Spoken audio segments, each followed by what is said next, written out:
Hi students, welcome to everyone. आज हम discuss करेंगे यहाँ पर वर्ब्स की अगर हम बात करेंगे तो दो कैटेगरीज हम करते हैं, मैन वर्ब्स और ऑक्सिलरी वर्ब्स। मैन वर्ब्स जो है ये एट दिस मोमेंट इसको हम एक्सप्लेन नहीं कर पाएंगे यहाँ पर, तो आज हम बात करेंगे auxiliary verbs. Actually what are auxiliary verbs? Auxiliary verbs actually helps verbs, point number 1. Point number 2 जो है helps you recognize the tense, मतलब आप प्रेजेंट टेंस में है, पास्ट टेंस या फ्यूचर टेंस सेंटेंस में जो है ये रिकॉग्नाइज करते हैं, हमें हेल्प करते हैं हमें प्राइमरी वर्ब्स, लिंकिंग वर्ब्स। तो ऑक्सिलरी वर्ब्स को हम लिंकिंग वर्ब्स भी बोलते हैं। Continuous tenses without auxiliary verbs हम कोई भी कंटिन्यूअस फॉर्म या कंटिन्यूअस सेंटेंस जो है टेंस नहीं बना सकते हैं।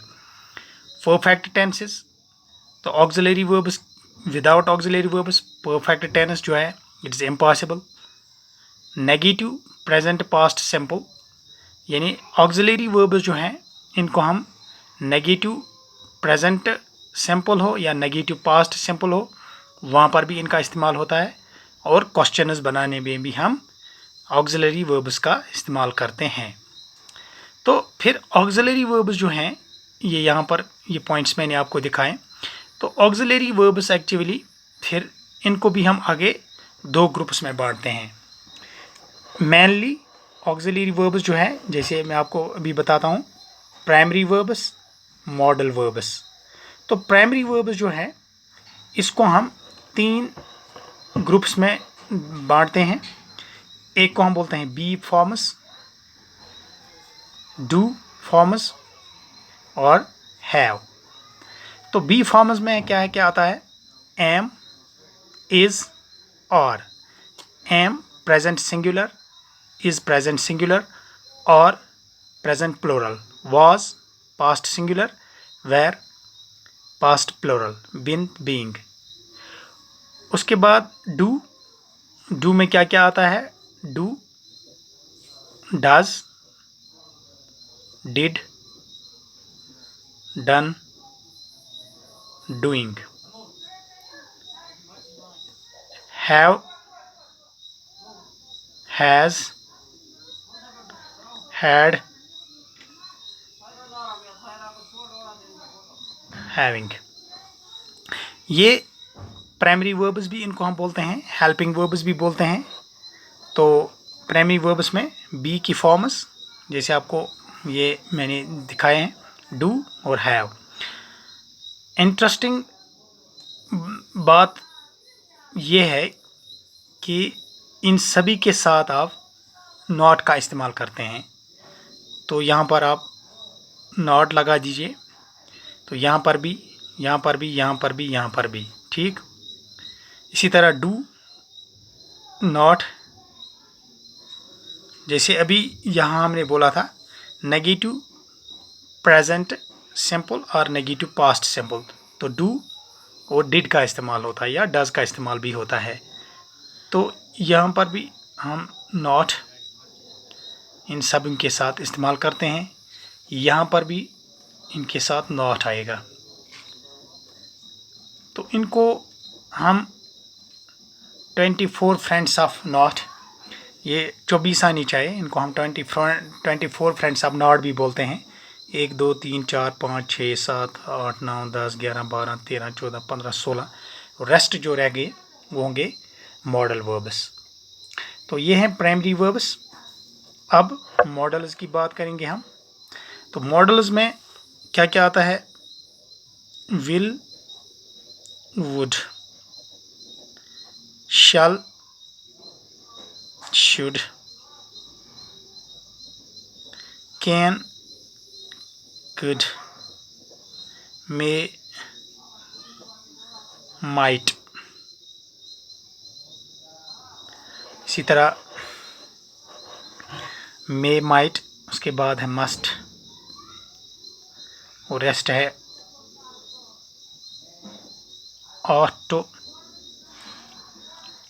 यूज टू, इस तरह डेयर, और आते हैं हैव टू भी आता है, एबल टू, ये भी इस्तेमाल होते हैं एज मॉडल्स। तो ये कंप्लीट होता है यहाँ पर। तो फिर से मैं रिपीट करता हूँ कि ऑक्सिलरी वर्ब्स जो है ये हेल्प करते हैं वर्ब्स को। सबसे पहले जब आप कोई सेंटेंस बनाओगे तो उसमें आप आइडेंटिफाई करोगे कि मेन वर्ब कौन है और ऑक्सिलरी वर्ब कौन है।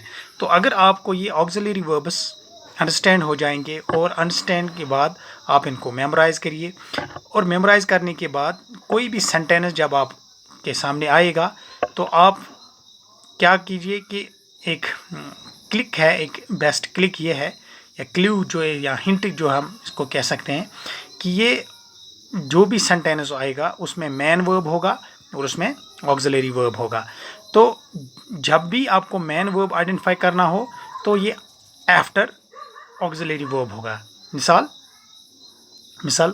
आई एम प्लेइंग, जैसे एम पर हम बनाएंगे आई एम प्लेइंग, एग्जाम्पल है। तो इसमें क्या है, दो वर्ब्स है एम और प्लेइंग। अब आपके लिए ये आइडेंटिफाई करना बहुत आसान हो गया कि अब यहाँ पर मेन वर्ब कौन है। जैसे ऊपर हमने दिखाया main verbs and auxiliary verbs. तो मेन वर्ब जो है वो हमेशा आफ्टर मतलब ऑक्सिलरी वर्ब होगा। तो जब ऑक्सिलरी वर्ब आपने यहाँ पर पहचाना कि ये एम है, तो इसका मतलब जो है यहाँ पर जो ये प्लेइंग है ये मेन वर्ब है। इसी तरह हम कह सकते हैं मिसाल आई डू नॉट लाइक, मिसाल हैरर मूवीज़, एक सेंटेंस है I do not like horror movies. तो अब क्वेश्चन है कि इसमें आप कैसे पहचानोगे इसमें मेन वर्ब कौन है और इसमें ऑक्सिलरी वर्ब कौन है। तो इसमें दो वर्ब्स हैं, एक डू है और एक लाइक है, ठीक। तो अब मेन वर्ब क्या है, I don't like horror movies. तो इसमें जो है लाइक जो है इससे पहले हमने ऑक्सिलरी वर्ब का इस्तेमाल किया है, तो इसका मतलब क्या है कि ये I don't like horror movies. तो ये जो लाइक है यहाँ पर ये ऑक्सिलरी या सॉरी मेन वर्ब है, और ये जो डू है यहाँ पर ये ऑक्सिलरी वर्ब है। इसी तरह जैसे हमने कहा कि ये लिंकिंग वर्ब्स भी है। मिसाल हम कह सकते हैं he is my boss, suppose. अब जो ये लिंकिंग वर्ब्स हम ऑक्सिलरी वर्ब्स को हम क्यों बोलते हैं ये लिंकिंग वर्ब्स है, because he is my boss like that कि ये ही जो है यहाँ पर सब्जेक्ट, बॉस ऑब्जेक्ट, ये इनको लिंक करता है, ये और इसको लिंक करता है। ही इज़ माई बॉस, तो इज़ यहाँ पर जो है इन दो को ब्रिज का काम करता है या लिंक करता है, इसी वजह से इनको हम लिंकिंग वर्ब्स भी बोलते हैं। अनदर एग्जाम्पल कि हम इनको कंटिन्यूस टेंसेस जो है क्यों विदाउट मिसाल auxiliary verbs we can not make continuous forms, continuous tenses we can not use continuous tense because मिसाल आई एम प्लेइंग। तो अगर हम यहाँ पर मैं एम को इस्तेमाल नहीं करूँगा, इसको मैं सर्कल करता हूँ, अगर मैं इसका इस्तेमाल यहाँ पर नहीं करूँगा तो आई प्लेइंग जो है ये सेंटेंस रॉन्ग हो गया। तो इसका मतलब है ये कंटिन्यूस जो है विदाउट ऑक्सिलरी वर्ब्स हम कंटिन्यूस फॉर्म नहीं बना सकते हैं। चाहे आप प्रेजेंट की बात कीजिए, पास्ट की बात कीजिए, चाहे आप एम इज़ और वाज वेयर का इस्तेमाल कीजिए, या डू डज डिडंट, या हैव हैज़, या विल, या इसी तरह हम अगर आप देख लीजिए कि परफेक्ट टेंसेस में अक्सर हम क्या करते हैं, हैव का इस्तेमाल करते हैं, हैज़ का इस्तेमाल करते हैं और हैड का इस्तेमाल करते हैं। तो अगर ये ऑक्सिलरी वर्ब्स हम यहाँ पर इस्तेमाल नहीं करेंगे, इनका इस्तेमाल नहीं करेंगे, तो इसका मतलब क्या है कि फिर परफेक्ट टेंस नहीं बनेगा और हम परफेक्ट टेंस जो है, परफेक्ट सेंटेंस जो है हम उसको आइडेंटिफाई नहीं कर पाएंगे। लाइक दैट मिसाल शी हैज़ ईटन हर सल फूड या डिनर। तो यहाँ पर हैज़ लगाने से ये सेंटेंस जो है ये परफेक्ट टेंस है और परफेक्ट सेंटेंस है। तो अगर हम यहाँ पर हैज़ का इस्तेमाल नहीं करेंगे तो इसका मतलब है ये सेंटेंस जो है परफेक्ट टेंस नहीं बनेगा। और विदाउट ऑक्सिलरी वर्ब्स, विदाउट, तभी हम इनको हेल्पिंग वर्ब्स भी बोलते हैं कि ये हेल्प हमें करते हैं इस परफेक्ट टेंस को बनाने में और फिर आइडेंटिफाई करने में। तो अगर आप आइडेंटिफाई आपको करना होगा तो ये ऑक्सिलरी वर्ब है। तो मैन वर्ब्स से पहले ऑक्सिलरी वर्ब होता है, उसके बाद मैन वर्ब होता है। उम्मीद करता हूँ कि ये जो आज एक छोटा सा जो टॉपिक है, बट ये इट्स वेरी वेरी इम्पॉर्टेंट, क्योंकि अगर आपको आगे टेंसेस आपको सीखने हैं और टेंसेस से पहले आपको ये बहुत ही ज़रूरी है कि आपको ये सब पता हो, क्योंकि टेंसेस बनाने में विदाउट जैसे बी, डू या हैव या मॉडल वर्ब्स, तो विदाउट दीज वर्ब्स जो है, ऑक्सिलरी वर्ब्स जो है, आप टेंसेस ना आप सीख पाएंगे और नहीं आप इनको समझ पाएंगे और नहीं आप बना सकते हैं। और फिर आप आइडेंटिफाई कैसे करोगे कि अब मैन वर्ब कौन है, ऑक्सिलरी वर्ब कौन है। इसीलिए ये बहुत ही इम्पॉर्टेंट टॉपिक है और वेरी वेरी इंटरेस्टिंग भी है कि अगर कोई स्टूडेंट्स, बहुत सारे एक्सपर्ट्स कहते हैं कि जिस लड़के ने, जो भी स्टूडेंट होगा, अगर वो चाहता है कि वो इंग्लिश मतलब उसकी फ्लुएंसी आ जाए और वो फ्लुएंट स्पीक करें इंग्लिश को, तो ऑक्सिलरी वर्ब्स जो हैं तकरीबन ये समझिए आप 80% उसका इंग्लिश कवर हो गया, जिसने ये मतलब ऑक्सिलरी वर्ब्स जो हैं इनको अंडरस्टैंड किया हो। तो thanks, have a good day.